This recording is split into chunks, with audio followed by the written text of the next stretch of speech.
Welcome to the Learning Pines YouTube. We hope this video helps. In this video, I will explain how to make an affidavit of loss. An affidavit of loss is a vital legal document, essentially a sworn statement confirming the loss of an important item.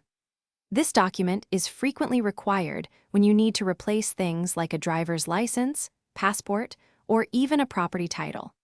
It formally declares the details of the loss, helping to prevent fraud and expedite the replacement process. Understanding this process ensures you can quickly secure your replacement documents. Before drafting, gather all necessary information to ensure accuracy and completeness. You will need your full legal name, current address, and contact details.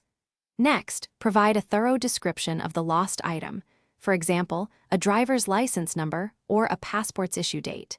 It is also important to remember the approximate date and location where the item went missing. Having these details ready makes the writing process much smoother. Structuring your affidavit correctly ensures it is legally sound and easy to understand. Start with a prominent title, Affidavit of Loss, at the very top. Below that, include your full identifying information, clearly stating you are the affiant. The main body should then detail the events leading to the loss, providing a clear and factual account. Conclude with a statement affirming that all information provided is true and correct to your personal knowledge. The core of your affidavit is the detailed explanation of the loss. Be highly specific about the item. For example, describe a particular bank passbook by its account number or a car's original receipt by its purchase date.